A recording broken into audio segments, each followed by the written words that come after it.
가끔 사극이나 시대극을 보다 보면 그 시대에 존재할 수 없었던 물건들이 제작진들의 실수로 노출되곤 했는데요. 그걸 본 사람들은 반쯤 비꼬는 의미로 그것을 무엇의 오버 테크놀로지라고 놀리듯 말하곤 했습니다. 그렇다면 여기서 사람들이 말하는 오버 테크놀로지는 정확히 무슨 뜻일까요? 오버 테크놀로지란 시기상으로 설명하기 어렵거나 당시 기술력으로 만들어졌다고 생각하기 어려운 물건을 칭합니다. 한마디로 시대를 벗어난 기술이라고 설명할 수 있겠죠. 흔히 오버 테크놀로지로 대중들에게 많이 소개된 것으로는 이집트의 피라미드, 중국의 비단, 그리고 로마의 시멘트 석공술 등이 대표적인데요. 자, 그렇다면 여기서 우리 한국, 특히 조선이 빠지면 섭섭하겠죠. 오늘은 조선이 최초로 개발한 오버 테크놀로지 발명품들에 대해서 알아보도록 하겠습니다. 신기전은 조선시대에 발명했다고 믿을 수 없을 정도의 화력으로 흔히 조선의 오버 테크놀로지 하면 떠오르는 것으로 이미 유명한 병기이기도 합니다. 신기전의 유래는 고려 말기 최무선이 최초로 화약을 보급하면서 연구한 다양한 화약 무기들 가운데 고려 말 외구 토벌에 사용되었던 주화를 개량하여 문종화차와 함께 널리 보급되었다고 전해지고 있는 세계 최초의 다연장 로켓 병기입니다. 그러나 엄밀히 따지면 세계 최초의 다연장 로켓은 명이 개발한 다발화전인데요. 하지만 다발화전은 병사들이 들고 다니는 휴대용으로 장탄수가 4발밖에 안 되지만 신기전은 중신기전부터 최소 100발 이상의 불화살을 발포할 수 있으며 대신기전은 포탄의 크기가 무려 지름 1.5m에 달했다고 합니다. 심지어 사거리도 1km로 매우 길었기에 적의 방어시설이나 군대를 괴멸시키는 데 탁월한 효과를 보였다고 하죠. 그러나 무게가 무겁고 기동력이 떨어져 주로 성벽이나 요새에서 사용되었다고 합니다. 즉, 신기전이 세계 최초의 다연장 로켓은 아니더라도 세계 최초로 현대의 MLRS와 가장 가까운 개념의 차량화된 다연장 로켓을 발명했다고 볼 수 있겠습니다. 비격진철레는 선조 때 화포장 이장손이라는 인물이 개발한 병기로 세계 최초로 터질 시간을 마음대로 정해서 폭발시킬 수 있는 시한폭탄입니다. 비격진철레의 발사 방법은 완구라는 화포에 장착한 후 비격진철레에 있는 도화선에 먼저 불을 붙이고 이후 완구의 도화선에 불을 붙이는 방식으로 진행되었다고 합니다. 이때 도화선이 끝까지 타들어가서 뇌관에 불이 닿으면 폭발하는 방식은 얼핏 보면 시한폭탄과 비슷하지만 이는 매우 원시적인 방식이었으며 이때 함께 깨진 탄체와 안에 있는 철편이 파편이 되어서 사방으로 비산하며 살상력을 내는 방식이었습니다.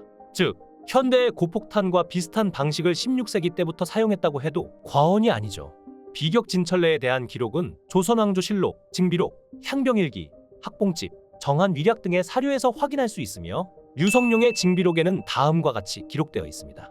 비격진철레는 이전에는 없었던 병기로 군기시의 화포장 공인인 리장손이라는 사람이 창안한 것으로 이 진철레를 대완구의 아가리에 넣고 쏘면 500, 600보까지 날아가서 땅에 떨어지는데 잠시 후 속에서 불이 일어나면서 폭발하며 적들은 이것을 가장 무서워한다. 또한 향병일기에는 외적을 토벌하는 방책으로 비격진철레를 능가하는 것이 없다라고 기록되어 있을 정도니 임진왜란에서 얼마나 활약했는지를 알 수 있는 병기입니다. 거북선이 먼저 돌진하고 판옥선이 뒤따라 진격하여 연이어 치자 현자 총통을 쏘고 포환과 화살과 돌을 빗발치듯 우박 퍼붓듯하면 적의 사기가 쉽게 꺾여 물에 빠져 죽기에 바쁘니 이것이 해전의 쉬운 점입니다. 위 문구는 이순신 장군이 임진왜란 개전 이듬해인 1593년 조정에 보낸 보고서의 한 구절입니다. 이순신 장군의 보고서에서 언급하듯이 거북선은 판옥선과 더불어 임진왜란 해전에서 조선수군의 승리를 뒷받침한 가장 강력한 전투선이었습니다. 당시에 일본군은 전국시대를 거치면서 전쟁에 익숙해져 있었기에 육전은 말할 것도 없고 해전에서도 전투력이 뛰어났습니다. 특히 당시 일본군은 적의 배로 뛰어들어 칼과 창으로 승부를 가리는 것을 선호했는데요. 이에 조선 입장에서는 왜군들이 단병 접전을 시도하지 못하게 막고 조선의 장점인 활쏘기와 화약 무기를 이용한 한포 사격으로 적을 제압하는 것이 이성적이었습니다. 그렇기에 기본 갑판 위에 갑판을 한층 더 높인 군함인 판옥선과 갑판 위에 철로 만든 덮개에 창칼 등을 씌워 쉽게 승선하지 못하게 만든 군함인 거북선을 사용했습니다. 1795년에 편찬된 이충무공 전서에서는 거북선의 외판 두께가 사치 약 12에서 13m 정도라고 기록하고 있으며 이는 일본의 조총을 막아내기에 차고 넘쳤다고 합니다. 또한 거북선은 판옥선과 달리 갑판 윗부분까지 완전히 덮개를 씌우고 있었기에 방어력 측면에서는 판옥선보다도 훨씬 뛰어났으며 또 다른 장점으로는 적이 아군의 움직임을 전혀 볼 수 없었다고 합니다. 게다가 당시의 화포 기술로는 정밀한 타격이 쉬운 일은 아니었기에 100m 이내로 접근해서 포격하는 전략을 수행하기 위해서는 판옥선보다도 거북선이 훨씬 제격이었습니다.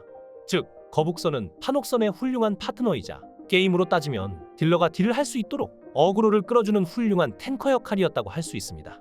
하지만 거북선이 과연 세계 최초의 철갑선인가에 대해서는 아직까지 여러 논의가 있습니다. 그러나 대체적으로 부정적인 입장을 보이는 동양과 다르게 서양에서는 거북선을 철갑선으로 인정하는 분위기입니다. 미국인 선교사 겸 동양학자였던 윌리엄 그리피스가 1882년에 펴낸 책 은둔의 나라 한국에는 임진왜란 당시 조선의 군함을 설명하면서 금속으로 감싼 배가 등장하는데 이게 바로 거북선이라는 설이 있죠. 그리고 미국인 선교사였던 호머 헐버트는 미국의 유명 잡지인 하퍼스 뉴 먼슬리 매거진의 1899년 6월 호에 거북선을 거북배라고 표현하면서 철판으로 감싼 구조라고 기록했습니다. 또한 헐버트는 거북선을 철갑선의 일종이라고 간주하면서 한국은 철갑선과 금속 활판 기술을 세계에서 가장 이른 시기에 발명한 국가라고 소개하기도 했습니다. 우리나라에서도 1895년 6.1준이 서유견문을 통해서 거북선이 천하에서 가장 먼저 만든 철갑선이라고 주장했고 단제 신채호 또한 1908년에 거북선을 세계 철갑선의 원조라고 평가하기도 했습니다. 결정적으로 1929년에 영국의 브리테니커 대백과사전이 거북선을 세계 최초의 철갑선으로 소개하기도 했었죠.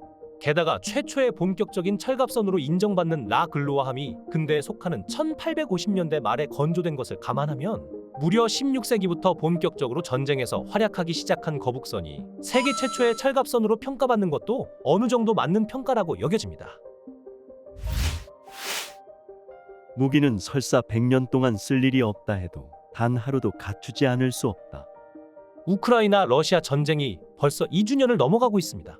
군인 사상자의 숫자만 최소 17만 명 이상이며 민간인 피해와 미처 합계가 되지 못한 숫자까지 합치면 이보다 훨씬 더 많은 사람이 지금 21세기의 전쟁터에서 죽어가고 있습니다. 21세기에는 과거 같은 전쟁은 일어날 수 없을 것이라는 의견을 비웃듯 더 이상 전쟁은 머나먼 나라의 이야기가 아니게 되었습니다. 과거 조선시대 임진왜란이나 일제의 강제합병 그리고 6.25 전쟁 같은 가슴 아픈 역사를 반복하지 않기 위해서라도 우리 군을 증강하고 병기의 개발을 소홀해서는 안 될 것입니다. 여기까지 궁금스였습니다. 시청해주셔서 감사합니다.